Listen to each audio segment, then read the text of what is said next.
US launch of the India Innovation Index, I want to first of all thank our friends at Google for hosting us in this beautiful and exciting space, the Google Innovation Center. It's a perfect place to be talking about innovation and the innovation ecosystem in India. I want to thank Karan Bhatia for all of his support and for his leadership on so many issues in the technology space. We were very proud at the U.S.-India Business Council to be able to highlight the work and the leadership of Google and Google's CEO, Sundar Pichai, at our India Ideas Summit earlier in the year, where Sundar Pichai was awarded the Global Leadership Award by USIBC. And, you know, the cutting-edge work in addressing the needs and the challenges of the global society is kind of one of the things that I think drives and animates Google around the world. We got to hear a little bit about that at the Idea Summit in Sundar's talk, and so we're pleased to be here today. The India Innovation Index is such an important breakthrough in helping both within India and in the United States to understand that innovation ecosystem. And so we're really pleased to be able to bring that deep dive in here today and to have the fantastic CEO of NITI Aayog, Mr. Amitabh Kant, who has been such a leader in India on driving innovation and technology, but also just a real deep focus on the Indian economy and bringing in greater investment, certainly from his time as Secretary of DIPP, and then now his time as the CEO of NITI Aayog. And so we're really, really pleased and privileged to have you join us today. I also want to acknowledge the incredible work that the Indian Institute for Competitiveness and Dr. Amit Kapoor has been doing on looking at a number of different lenses through which we can understand India, not just in the aggregate, but with such a large and complex economy and society to be able to disaggregate at the subnational level. The Institute for Competitiveness has done some path-breaking research and data analytics looking at the ease of living in India, so that you're looking at not only the ease of doing business, which is so incredibly important to all of us, but also looking at the impact, the social impact by analyzing the ease of living. And I think the Prime Minister himself launched the Ease of Living Index that, sorry, not yet launched. It's in progress. Okay, I may have overstated this where it is. And then IFC has also been kind of doing a lot of the analytics behind the India Innovation Index, so we look forward to hearing from him as well. You came here not to hear from me, but to hear from our chief guest, and so without further ado, let me invite Amitabh Kant to the stage to give some remarks and kind of frame, and then we will talk about the index, and then we look forward to an armchair conversation to further dive into that. But really, our pride and privilege to have you here with us, and if we could ask you to come and give us some opening remarks. Thank you. How much time? No, that's okay. 15 to 20 minutes. Okay. So thanks, Nisha, for those wonderful introductory remarks. And ladies and gentlemen, it's a great pleasure to be here. And I really want to thank Karan for organizing this wonderful venue for this interaction. So India, if you look at it in the last 5 years, we've grown at about 7.5% plus. And India's been the fastest growing G20 economy. And I'll touch a little more on economy as we go along. But if you go back in time and you look from about 2004 onwards till now, India's lifted about 351 million people above the poverty line. But the challenge really for India is to grow at high rates of 9 to 10% per annum. Year after year, because India is passing through a window of demographic transition, which very rarely happens in history. The average age of population is just 29. It has very light dependency burden, and it will continue to remain a very young economy till 2042. And this, to my mind, is the biggest social and economic change that's taking place across the world, that the population across the Western Hemisphere is aging, and it'll keep getting older and older, whereas the population in India will keep getting younger and younger. And therefore, rarely has a country not created wealth when it has such light dependency burdens. And therefore, what does India need to do to be able to grow at those high rates for a long period of time? First and foremost, I think we'd made ourselves very complex and very complicated and a very difficult place to do business in. In the last 4 to 5 years, we've scrapped a vast number of rules, regulation, procedure. We've scrapped about 1,400 laws. We've jumped up about 79 positions in the World Bank ease of doing business. The challenge is to jump up into the top 50 in the next year and to reach the top 25 in the next 3 years. And therefore, that's the challenge which the Prime Minister has set on the task before the bureaucracy to really crack it and get into the top position and make India very, very easy and simple. Second, we are a great believer that India has to be a necessary, a very integral part of the global supply chain. And therefore, India has opened up its foreign direct investment regime across sectors. Every single sector of India's economy has been opened up, and our FDI has grown by leaps and bounds. It's grown by about 66% in the last 5 years, at a point of time when FDI across the world has actually fallen by 13%. So we will continue to open up more and more as based on inputs being received. 96% of this FDI actually comes through the automatic route. You don't need any clearances. You just inform the Reserve Bank of India and you make the investment. Thirdly, I think India has made some very major structural reforms across its economy. It's brought in one tax. It's like putting one tax across Europe, the goods and services tax. It's replaced 17 tax, and I've been an officer of 40 years standing. I've seen long queues, long lines of vehicles and lorries, which have all vanished now. So it was a very, very ambitious task. There were some teething issues, but as we go along, GST will formalize India's economy. It will broaden the tax network, and India will become one of the most formalized economies of the world as we go along. It's also ended crony capitalism by bringing in insolvency and bankruptcy code. This has been a very path-breaking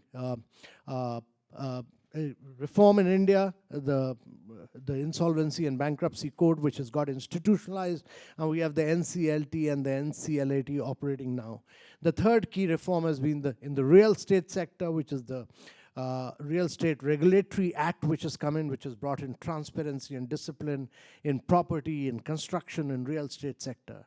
But the biggest reform, to my mind, has been the one relating to direct benefit transfer, where we put money straight into the bank accounts of the beneficiaries.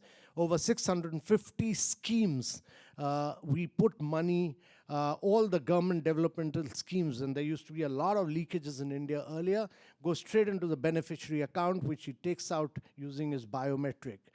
So India is the only country in the world with over 1,200 million biometric. Every Indian has a biometric.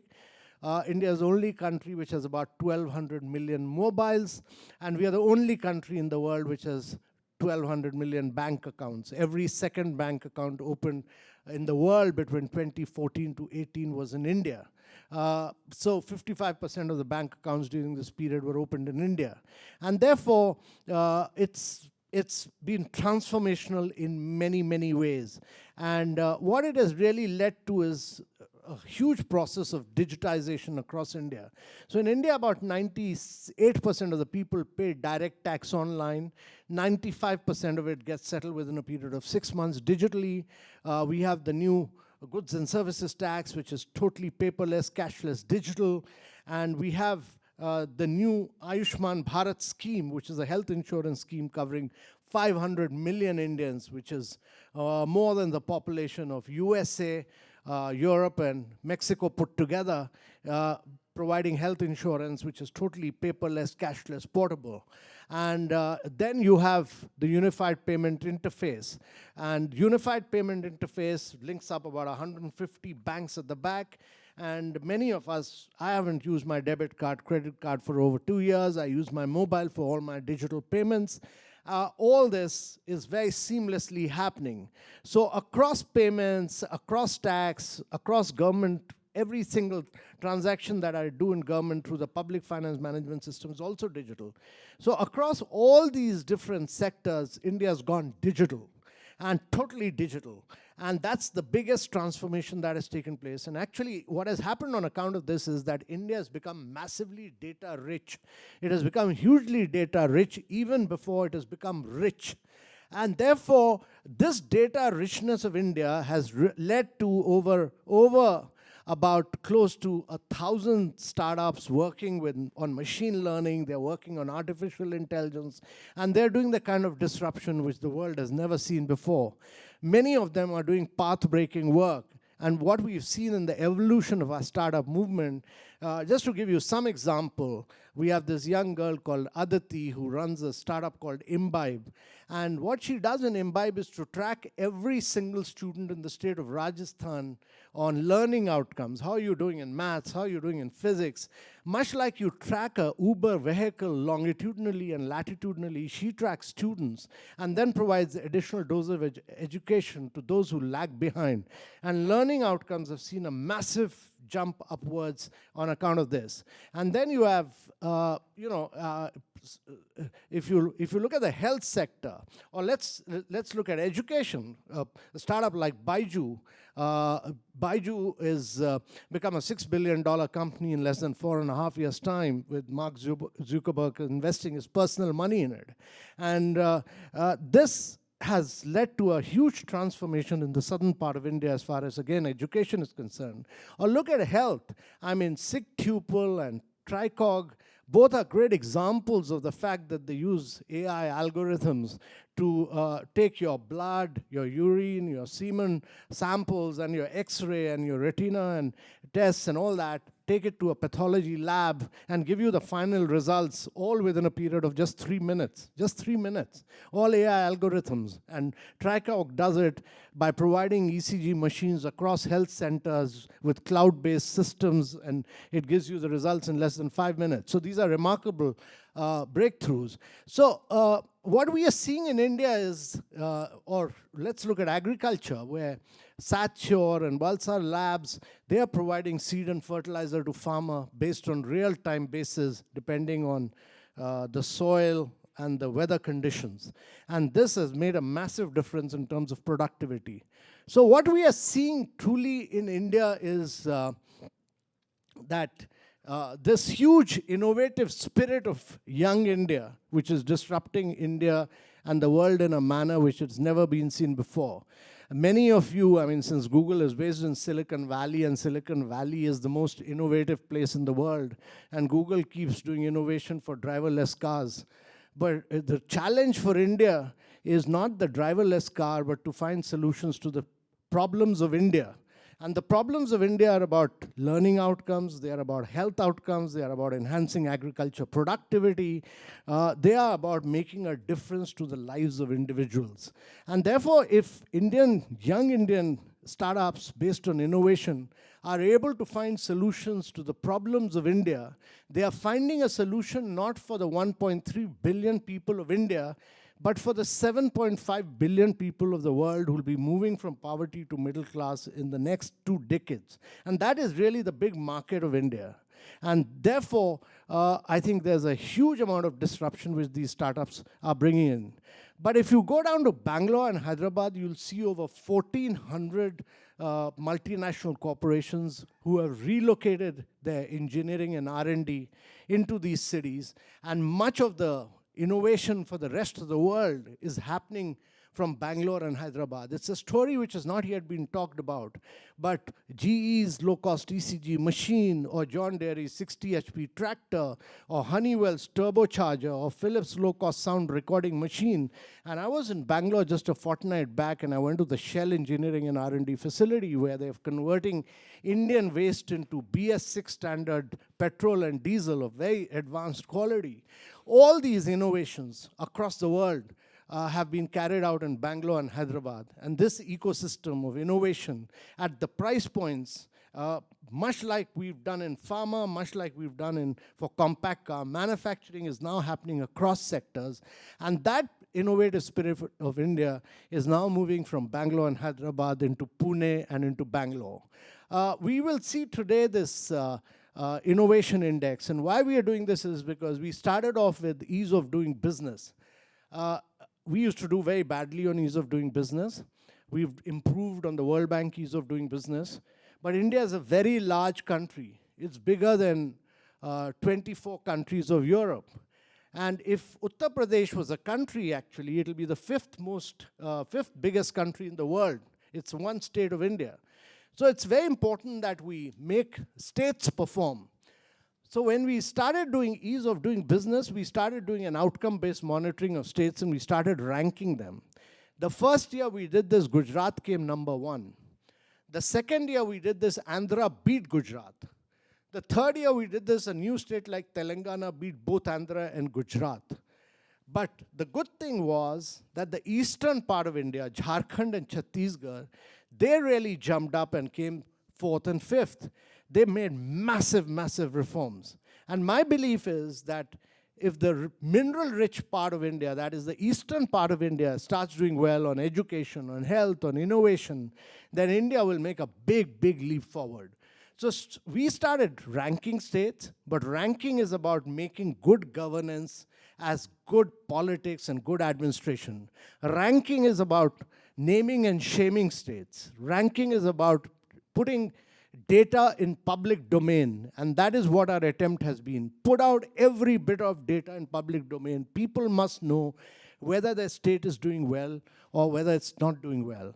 And then we moved beyond the states into aspirational district. That's a program driven directly by the Prime Minister. And we focus on 115 of the most backward districts of India. We don't call them backward, we call them the aspirational districts of India. We again rank them on real-time data, and we've seen massive transformation, huge transformation in these districts, again, by simply ranking them on real-time data and making the districts compete with each other. So what you don't measure, you will never change, and therefore measurement is really the key. And what you don't put out in public domain on real data, real-time data, you will never change. And therefore, in all these indexes, we do a baseline. But we are not going by historical performance. If we were to do historical performance, Kerala will keep coming #1 in education and health. Therefore, we capture delta. We capture incremental change. And that is exactly what we are trying to do, to see how a state is changing within the course of 1 year. In fact, in many of these programs, we monitor on a day-to-day basis, month-to-month basis. And this is what we are really trying to do. So, you will see this happening in the innovation index as well. We are trying to make the states compete. We are trying to rank the states. We are trying to name and shame the states as far as innovation is concerned. So many other issues of innovation, etc., that we will talk about. But one of the key things is that the process of urbanization in India has just begun. We're going to see 500 million Indians getting into the process of urbanization in the next 5 decades in India. That's what the McKinsey study says. As I speak here, every minute there are 30 Indians moving into urban areas. And therefore, there's a huge need for technology to embed the process of urbanization. How do we make our urbanization very innovative? Because when America urbanized, land, gas, water were all cheaply available. And because they were cheaply available, America had the luxury of creating cities like Atlanta, where 99% of the people travel by cars. Nobody walks, nobody cycles, nobody goes by public transportation. So Americans created cities for cars and not for people. Whereas our challenge is at this point of time, when India started, the process of urbanization has ended across Europe, it's ended across America, it's nearing its completion in China. In India, it's just begun. And therefore, we will do more urbanization in the next 5 decades than what we've done in the last 5,000 years. And it's very important that we do it with innovation, we do it with sustainability, we recycle our water, we recycle our waste, and we do a lot of innovation. And if India is able to get that right, we'll actually be creating a model for the rest of the world. And therefore, in India, we are the only country in the world which is doing 100 smart cities. We're doing 50 metros. We are doing high-speed train. And all this trying to get the latest technologies from across the world. I worked on the Delhi-Mumbai Industrial Corridor, where the entire master planning has been done by some of the best American companies. But we've also embedded smart technology in all these cities. All these, so that real-time data can flow on water management, transport movements, on garbage distribution, etc. So, ladies and gentlemen, we are in the midst of some of the most exhilarating changes in the world that are taking place in India. But we are also in the midst of some of the greatest challenges. How to confront them, how to handle them, can only be done through innovation. And therefore, rightly, we are in the heart of the innovation at the innovation center of Google. And I think today we will see what innovation, how we can spur innovation in the Indian states, and what we can learn from the rest of the world, particularly America and from Google, and how we can embed it in India's growth strategy for the future. Thank you very much, ladies and gentlemen.